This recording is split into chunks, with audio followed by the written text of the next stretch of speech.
Hola hermanos y amigos, por la gracia del Señor podemos estar nuevamente juntos en nuestra reunión virtual. Semana tras semana tenemos el gozo y el gran privilegio de poder meditar en la palabra de Dios y de poder adorar juntos a pesar de la distancia. Por eso, daremos inicio a este tiempo tal como lo hacemos siempre, leyendo la palabra del Señor. Les invito a buscar en sus Biblias el Salmo número 46. Con este hermoso pasaje daremos inicio a este tiempo de adoración a Dios. Salmo número 46. Leemos.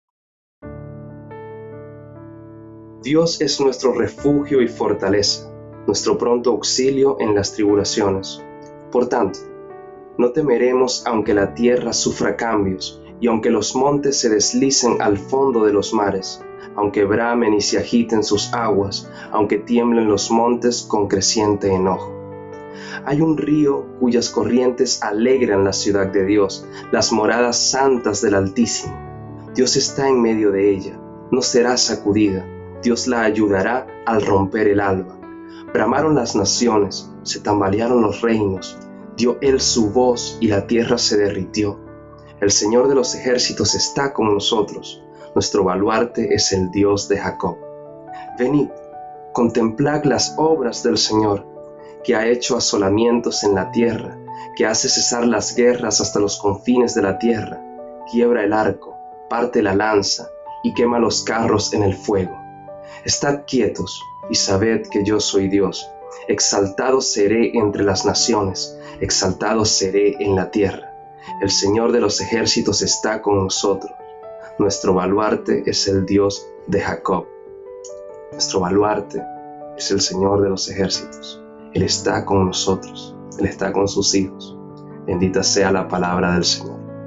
Vamos a orar. Alabado Padre Celestial, nuevamente, Señor, estamos delante de tu presencia, agradeciéndote, Padre, por la oportunidad que nos das de estar juntos a pesar de la distancia, Señor, de aprovechar el tiempo que tú nos das para buscar tu rostro, Padre Santo, para deleitarnos en ti. Te rogamos en este momento, Señor, que seas tú perdonando nuestros pecados. Siempre, Señor, te fallamos, pero a pesar de eso, Padre, sabemos que en ti tenemos perdón, y no solamente perdón, Señor, sino vida eterna. Te damos gracias, Señor, porque a través del sacrificio de Jesucristo, tú nos has dado esperanza. Y es una esperanza, Señor, que no muere. Es una esperanza viva, Padre Santo, una esperanza eterna que está puesta en ti. Te agradecemos, Señor, porque eres tú quien transforma nuestras vidas, eres tú quien transforma nuestra mente y nuestros corazones, eres tú quien nos renueva día tras día, y podemos, Señor, día tras día, maravillarnos, Señor, en las obras de tus manos. Te damos gracias, Señor, por todo lo que has hecho. Te agradecemos por lo que estás haciendo y te agradecemos por lo que harás, Señor. En estos tiempos de prueba, Padre Santo, te rogamos que seas tú fortaleciendo nuestra fe. Ayúdanos, Señor, porque necesitamos de ti. Ayúdanos, Señor, porque separados de ti nada somos. Ayúdanos, Señor, para poder llevar de esta esperanza a todos aquellos que nos rodean, Padre, y que hoy vagan sin rumbo y sin ti, Padre Santo. Ayúdanos a ser luz en medio de las tinieblas. En el nombre de tu Hijo amado Jesucristo, Señor, te rogamos que hagas sensibles nuestros corazones a la exposición de tu palabra, que nos ayudes, Padre Santo, a ser firmes en la lectura de la Biblia, Señor, y a ser firmes en la oración. Ayúdanos, Padre Santo, a vivir el Evangelio, Señor, y a predicar el Evangelio, por amor a ti, por amor a tu nombre. En el nombre de tu Hijo amado Jesucristo, te damos gracias. Amén. Ahora, hermanos, vamos a estar orando por los motivos que van a aparecer en pantalla, y luego de eso vamos a seguir adorando al Señor, pero a través de las canciones. Oremos.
fuente de la vida eterna y de toda bendición, exaltar tu gracia eterna debe cada corazón, tu piedad inagotable, abundante en perdonar.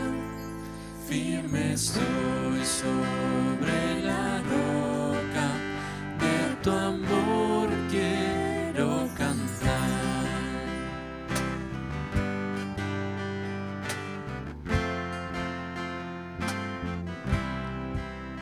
Hasta aquí me has traído, tú mi fiel ayudador.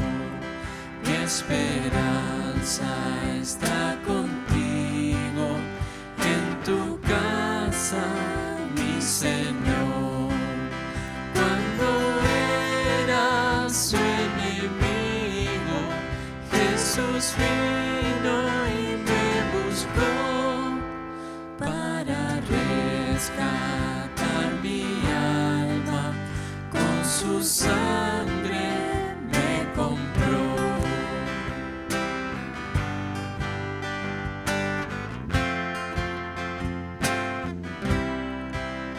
Oh, de tu abundante gracia, cada día soy deudor, que la fuerza de esa gracia ancle en ti mi corazón. Pronto andar lejos de Cristo y alejarme de mi Dios. He aquí mi corazón, Dios, haz lo tuyo, oh Señor.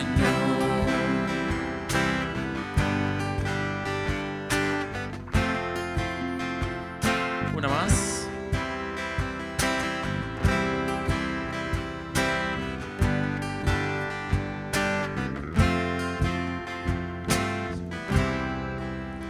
Toma nuestros corazones, llénalos de tu verdad, de tu espíritu los dones y de toda santidad. Guíanos en obediencia, humildad, amor y fe. Nos ampare tu clemencia, Salvador propicio sé. Guíanos en obediencia, humildad, amor y fe. Nos ampare tu clemencia, Salvador propicio sé. Nos ampare tu clemencia, Salvador propicio sé.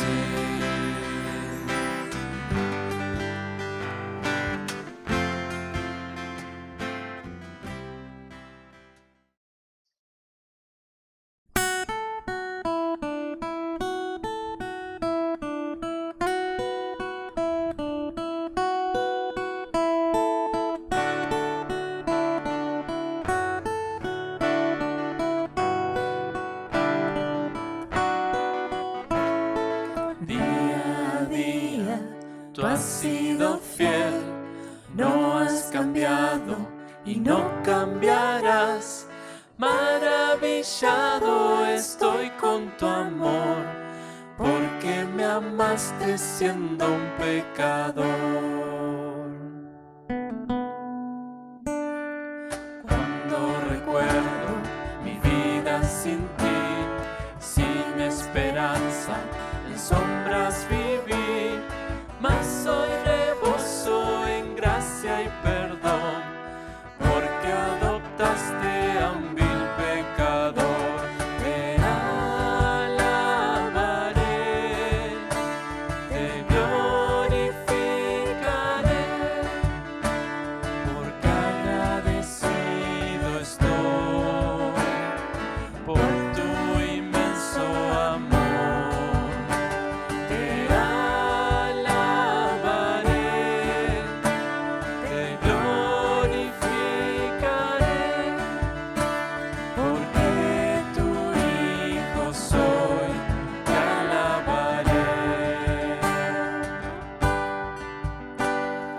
Cuando en prueba te exaltaré y cuando duela en ti confiaré, porque conozco tu inmensa bondad y sé que nunca me abandonarás.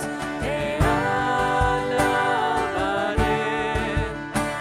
te glorificaré, porque agradecido estoy por tu inmenso amor. Te alabaré, te glorificaré, porque tu hijo soy, te alabaré.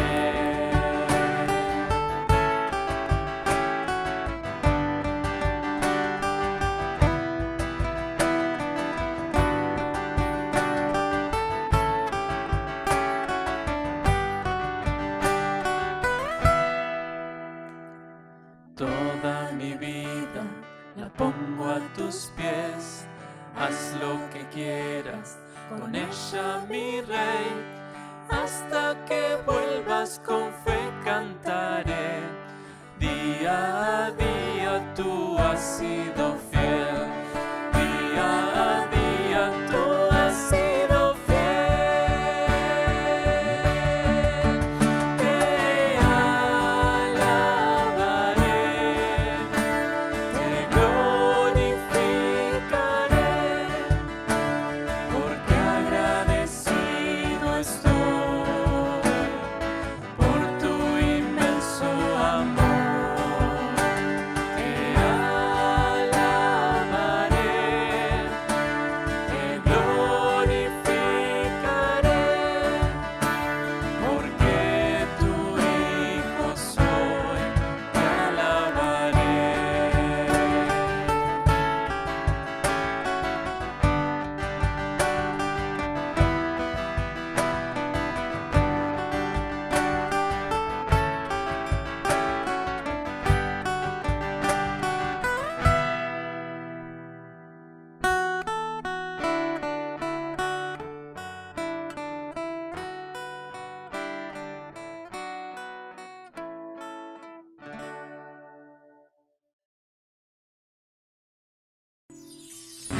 Divina gracia me alcanzó,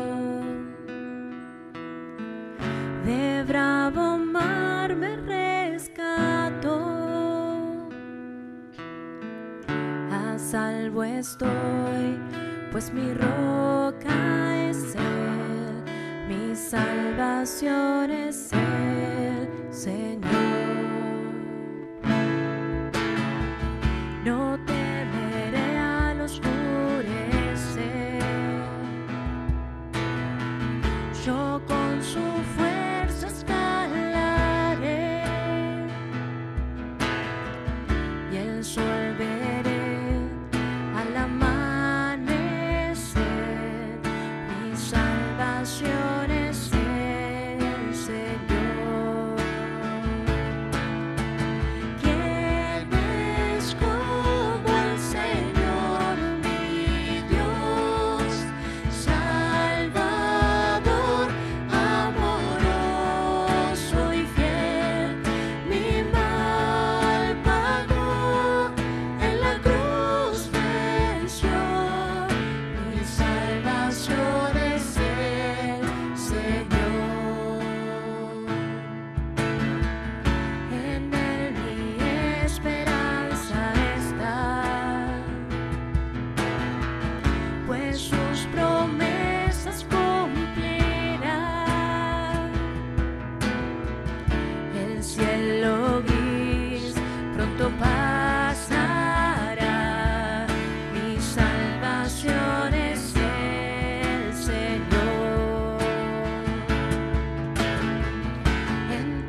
con él me iré a mi dulce hogar. Mi salvación es el Señor. ¿Quién es como el Señor, mi Dios, Salvador, amoroso y fiel? Mi mal pagó en la cruz de Sion. Mi salvación es el Señor. Gloria sea a Dios el Padre y al Hijo Salvador. Gloria sea a Dios Espíritu. Mi salvación es el Señor. Gloria sea a Dios el Padre y al Hijo Salvador. Gloria sea a Dios Espíritu. Mi salvación es el Señor. Mi salvación es el Señor. Mi salvación es el Señor.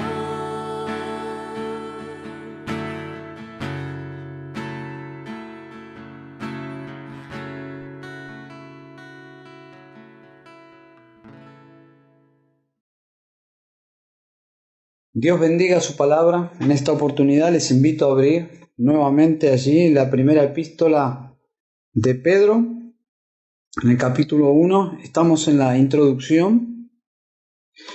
La palabra bullying hace referencia a un acoso, a un maltrato, un hostigamiento, calumnias que lleva a la víctima a la desesperación. Se popularizó en Estados Unidos el tema por casos escolares. El más famoso, sin dudas, fue el caso de una joven irlandesa de apellido Prince que se mudó a los Estados Unidos. En la escuela ella tuvo 2 novios de esos muchachos populares, lo que generó la envidia de algunas chicas que comenzaron a hacer una campaña de difamación hacia esta jovencita irlandesa, que finalmente el 14 de enero del 2010, esta jovencita de 15 años se quitó la vida. Uno de los últimos mensajes de texto enviado por ella fue: no puedo aguantar mucho más. Su último mensaje. Luego de que se quitara la vida, una de sus acosadoras escribió lo siguiente: misión cumplida. Volviendo a los días de nuestra epístola de Pedro, el emperador Nerón también tenía una misión que cumplir: desligar las sospechas que caían sobre él por el incendio de Roma, de la ciudad de Roma, y apuntar todas las acusaciones contra la Iglesia de Jesucristo, contra los cristianos. Allí fue esta calumnia severa, acusó a los cristianos de dicho incendio y comenzó desde la capital hacia todo el imperio una persecución. Esta carta tiene el propósito de equipar a la Iglesia espiritualmente para esos días difíciles.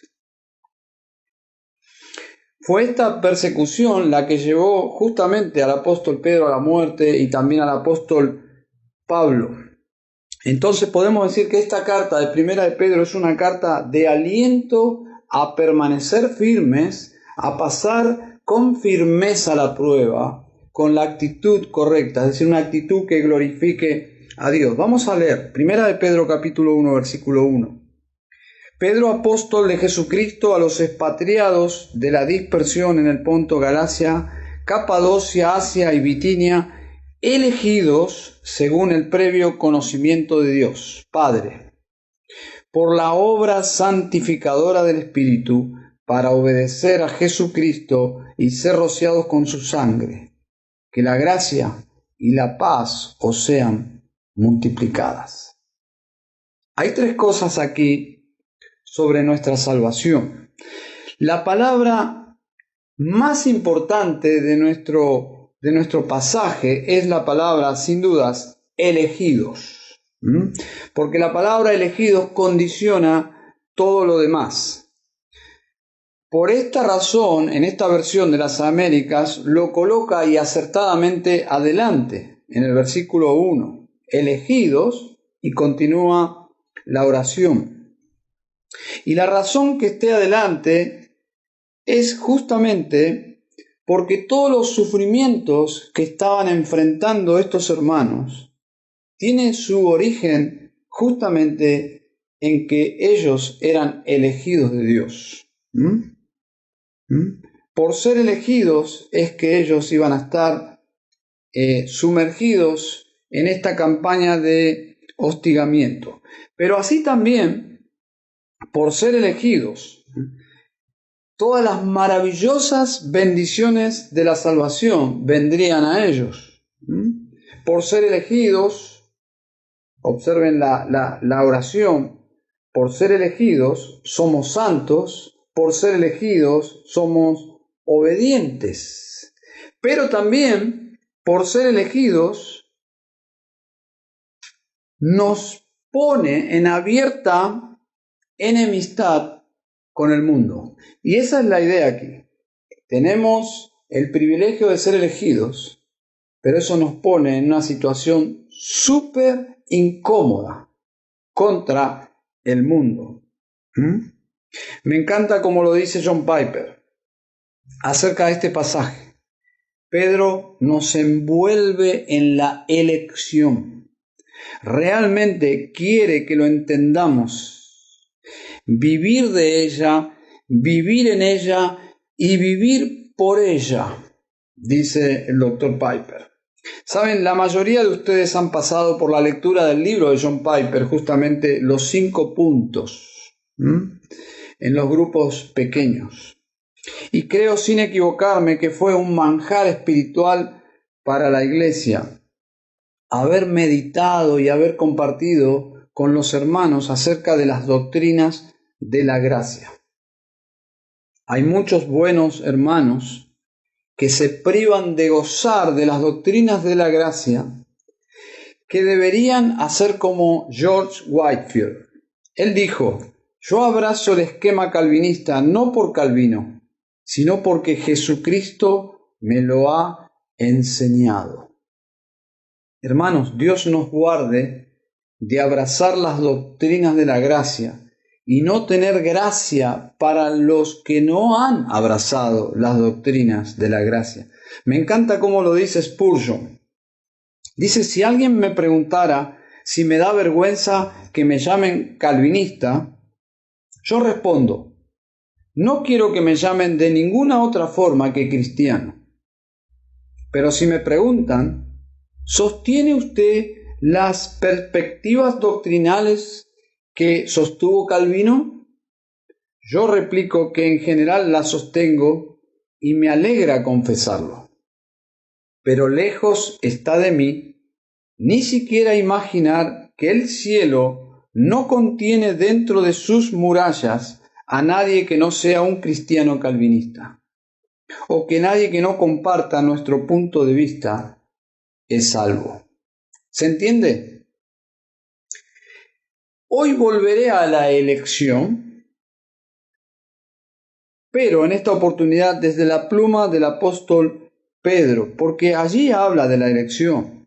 En la traducción más literal sería: a los expatriados elegidos de la dispersión.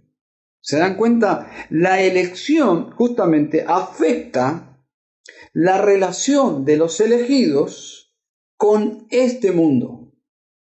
La idea es que por ser elegidos, ahora ellos son expatriados. Es la misma idea, hermanos, de Israel en el desierto. Dios elige a Israel. Y por esta razón, porque Dios elige a Israel, los saca de Egipto porque ya no pertenecen más a Egipto. De la misma forma, Dios eligió a ciertas personas y ellos ahora son expatriados, peregrinos en este mundo, ya no pertenecen a este mundo. Y la evidencia de ser elegidos es que ellos ahora están caminando en este mundo, pero en contra del mundo. Jesús lo expresó de esta forma, Juan 15:19. Si fuerais del mundo, el mundo amaría lo suyo, pero porque no sois del mundo, antes yo os elegí del mundo, por eso el mundo os aborrece. Es muy claro. Todos los creyentes, hermanos, cuando leen estos pasajes, se encuentran con el concepto, con la doctrina, con la enseñanza de la elección, porque está en la Biblia. Pero no todos aceptan lo que realmente significa la doctrina de la elección. Muchos leen el mismo texto que tenemos nosotros aquí delante de nuestros ojos, pero interpretan otra cosa. Interpretan otra cosa. Cuando leen sobre la elección entienden algo totalmente diferente. Es decir, entienden que el hombre elige a Dios. Esta forma de ver la Biblia o esta doctrina no es una herejía, pero sí es un error doctrinal, es una falsa enseñanza. Esta posición lo que hace es darle el crédito al hombre por su elección. Es el hombre que finalmente elige a Dios. Un individuo, interpretar la Biblia así, significa que un individuo llega a Cristo, se conduce hacia Cristo, hacia el Salvador, hacia la salvación y finalmente a la gloria por su propia iniciativa. Este crédito al mismo hombre, darle esta iniciativa al hombre por Cristo, por decidir por Cristo, roba dos cosas. En primer lugar, roba la gloria de Dios, porque no toda la obra de salvación es de Dios. Y en segundo lugar, el gozo asombroso al que cree. El creer tiene su mérito porque hay millones que no fueron sensibles como yo, que he creído. Entonces, no es tan asombroso si fui yo el que decidí por Cristo. Entonces, elegidos según el previo conocimiento de Dios el Padre. Muchos interpretan que Dios nos eligió porque sabía, previo conocimiento, Él sabía con anterioridad que nosotros le escogeríamos a Él. Pero esta forma de ver la presciencia o previo conocimiento no es del todo correcta, es errónea. La elección de Dios es una decisión soberana de la voluntad de Dios el Padre. Eugenio Green, un erudito, un comentarista, dice: presciencia aquí no es simplemente un proceso mental de Dios, sino una decisión soberana de Dios. Eso es lo que significa aquí. Es la misma palabra que usa el apóstol Pablo en Romanos 8:29, cuando dice: porque a los que antes conoció, también los predestinó para ser hechos conforme a la imagen de su Hijo. Aquí es usada la misma expresión, es un conocimiento, no de un evento, no es que Dios conocía un evento, en este caso que ciertas personas le iban a creer en él, no. La idea de esta palabra es un conocimiento en el sentido de una relación. No es de eventos, sino de personas. No significa que Dios sabía, sino que Dios los conocía, que ya Dios preveía una relación que Él mismo estableció con estas personas. Había de parte de Dios una relación de salvación determinante, esa es la idea. Entonces, presciencia no es información pasiva, es decir, que Dios sabía algo, sino que es una relación activa. Dios originó en la eternidad ya esta relación con las personas que Él iba a salvar. El comentarista y erudito Peter, se me escapó el apellido, Peter Davis, dice: según el previo conocimiento de Dios, significa una relación personal con un grupo de gente cuyo origen está en Dios mismo. ¿Se dan cuenta? No es solamente que Dios preveía algo, un evento o una acción, no, Dios anticipó esa relación. Esa relación tuvo su origen en una determinación de parte de Dios. No puede estar más claro que en Efesios 1:5. En amor, habiéndonos predestinado para ser adoptados hijos suyos por medio de Jesucristo, según el puro afecto de su voluntad. La Biblia enseña, pero sin dudas, una elección de parte de Dios incondicional de los salvos. Esta frase indica un acto de Dios independiente, sin ninguna relación, ninguna condición fuera de sí mismo, es decir, fuera de Dios. Nada que exista en las personas determinó que Dios le salvara, que Dios lo eligiera. De la misma forma también es muy claro que la Biblia enseña que los pecadores deben arrepentirse y venir al Salvador. Por lo tanto, la Biblia enseña la soberana decisión de Dios de elegir y salvar a ciertas personas, pero con el mismo énfasis, la Biblia enseña la responsabilidad que los pecadores tienen de creer, de venir a las Escrituras. Ambas cosas enseña la Biblia. Ahora alguien puede decir, ¿cómo funcionan juntas? Y la respuesta es no lo sabemos, no lo sabemos. Como tampoco sabemos cómo Dios es un ser trino y a la vez es uno solo. ¿Quién puede explicar? Así tampoco podemos explicar cómo la soberanía de Dios y la responsabilidad humana actúan de la misma manera en la salvación. ¿Saben? Pedro introduce esta verdad gloriosa, esta verdad preciosa desde el principio de la carta. No es algo que la Biblia esconde, es algo que la Biblia expone, y Pedro particularmente lo coloca, lo escribe desde el principio de la carta. La pregunta es ¿por qué? Piensen por un momento, el Dios que determinó desde la eternidad nuestra salvación, que tenía conocimiento porque previó esa relación, la planificó, también es el Dios que tenía conocimiento del sufrimiento que estaban atravesando, y se aplica a nosotros. El Dios soberano de la salvación también es el Dios soberano en la aflicción. ¿Se entiende? Dios, el Padre, nos eligió. No es una doctrina simplemente para la mente, es una doctrina para el corazón, para fortalecer, para consolar, para poder pasar finalmente estos tiempos difíciles. Pero luego, conectado con la elección, dice el Espíritu Santo, algo que nació en el Padre, está entrelazado con la obra del Espíritu. Dice el Espíritu Santo nos santificó. Versículo 2, por la obra santificadora del Espíritu. Y luego continúa, para obedecer a Jesucristo. Necesitamos entender lo que significa esta acción del Espíritu Santo. Sencillamente el Espíritu Santo vino con poder a nosotros los cristianos, cuando no éramos cristianos, y nos salvó y nos separó para siempre del mundo, de este sistema demoníaco que reina en esta tierra.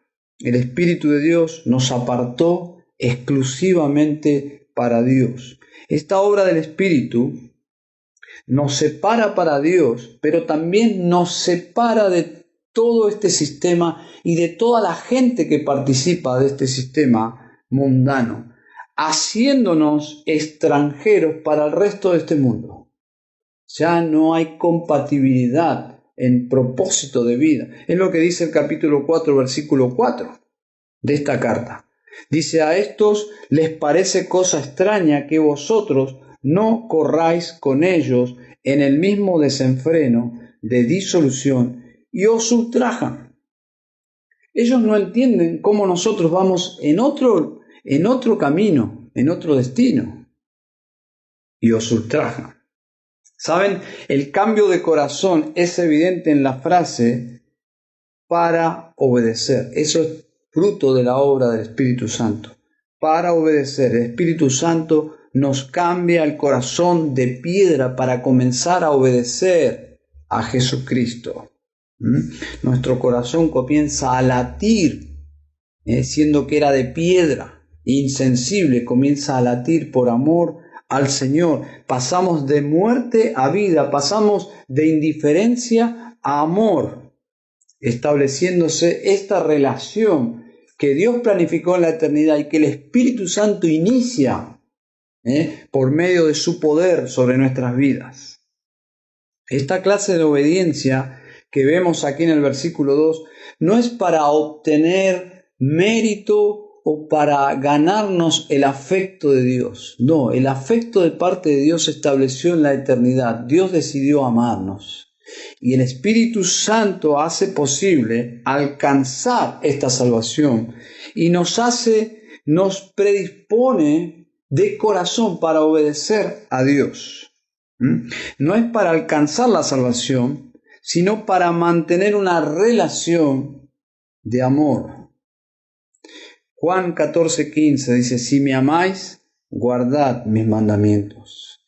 El que tiene mis mandamientos y los guarda, aquel es el que me ama. El Espíritu viene a nosotros y nos capacita para poder amar a Jesucristo. Es una obediencia voluntaria producida por el Espíritu de Dios, cambiando nuestro corazón. Ese es el obrar poderoso del Espíritu Santo en nosotros. Así que tenemos la conexión de la elección del Padre, la obra santificadora del Espíritu, y luego tenemos al Hijo. Vemos la Trinidad actuando a nuestro favor. El Hijo nos introdujo en el nuevo pacto en su sangre. Versículo 2 dice: para obedecer y ser rociados con la sangre de Jesucristo. La palabra que usa Pedro aquí llama nuestra atención hacia un evento en la historia de Israel, en el monte Sinaí, una ceremonia donde se celebró un pacto. En esa montaña se celebró un pacto, dice Éxodo 24:8. Entonces Moisés tomó la sangre y roció sobre el pueblo. Quiero que piensen por un momento en esto. Moisés toma la sangre y rocía al pueblo. Y dijo: he aquí la sangre del pacto que Jehová ha hecho con vosotros sobre todas estas cosas. Esta sangre rociada sobre el pueblo, sellando el pacto. El pueblo entra en una relación de pacto con Dios. Ellos se comprometen a obedecer la ley de Dios. Es el pacto mosaico, el pacto en el Sinaí. Se le llama antiguo pacto porque sería luego reemplazado por un pacto mejor, un nuevo pacto. Y de esto está hablando Pedro. Nosotros no fuimos rociados nuevamente con esa sangre que Moisés roció al pueblo, sangre animal, no. Ni estamos bajo ese mismo pacto, el antiguo pacto.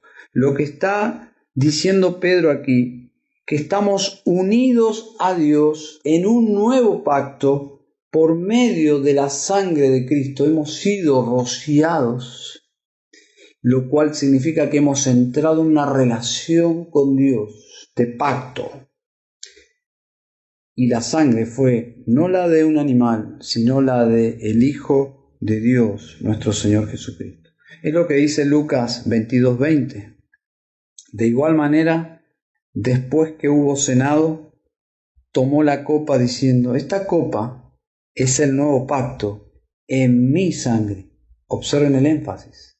Ya no la de los animales sacrificados, sino este nuevo pacto es en mi sangre, dice Jesús, que por vosotros se derrama. Todos esos animales muriendo a favor de los pecadores eran simplemente sombras de este único y verdadero sacrificio que Cristo haría de sí mismo por nosotros. Este es el nuevo pacto, el pacto eterno, dice Hebreos 13:20. El Dios de paz, que resucitó de los muertos a nuestro Señor Jesucristo, el gran pastor de las ovejas, por la sangre del pacto eterno. En este nuevo pacto, Dios nos introduce y escribe sus leyes, ya no en piedra, sino en el corazón. ¿En el corazón de quiénes? De su pueblo, de los elegidos. Dice Hebreos 10, 16 y 17. Este es el pacto que haré con ellos. Después de aquellos días, dice el Señor, pondré mis leyes en sus corazones. En sus mentes las escribiré. Está usando el lenguaje del antiguo pacto que hablaba de tablas. Ahora es en el corazón un mejor pacto.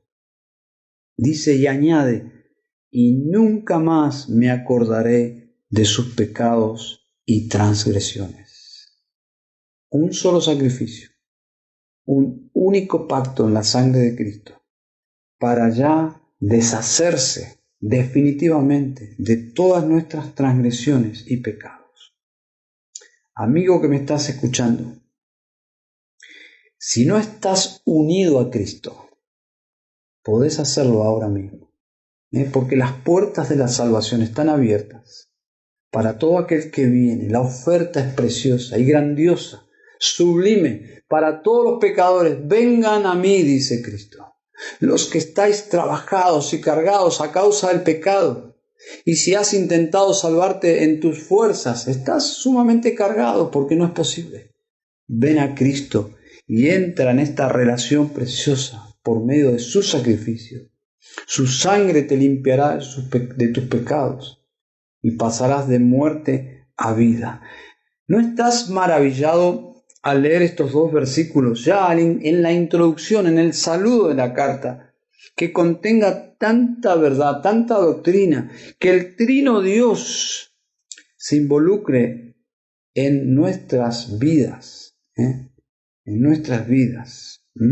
Estas verdades, hermanos, iban a sostener a estos creyentes que iban a estar bajo esta prueba de fuego de parte de Roma.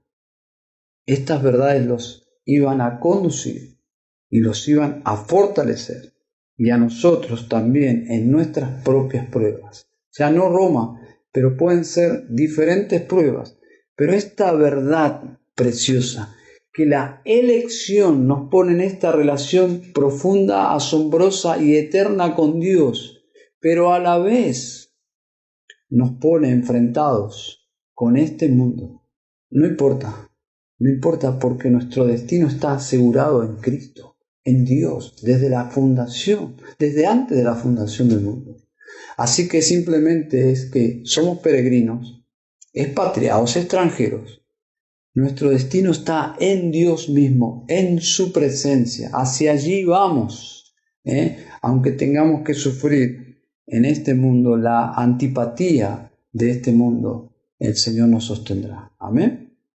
Vamos a orar. Querido Padre, te doy gracias, Señor, porque si somos salvos es por tu gracia, por tu elección, por tu misericordia. Señor, gracias por tu Espíritu que vino hacia nosotros, venciendo todos los obstáculos de nuestra naturaleza caída e inclinando nuestros corazones y voluntad, dándonos vida para obedecer a Jesucristo, para ser siervos del Dios vivo. Señor, y venimos a ti, en el nombre de nuestro gran Salvador, a decirte Padre, a decirte gracias, porque Padre, tú nos fortaleces para poder glorificarte aún en medio de las pruebas. Este es el gran asunto de esta carta y pedimos que a medida que vayamos meditando en ella, tú nos vayas equipando para la batalla, Padre. Gracias, querido Dios, gracias porque nosotros podemos decir ahora, como dice este pasaje, que se multiplique, Señor, la paz y tus bendiciones, Señor. Sobre tus elegidos sea esta bendición. Oramos en Cristo Jesús. Amén.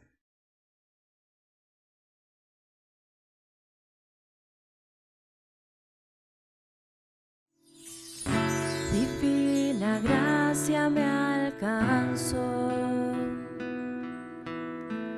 de bravo mar me rescató,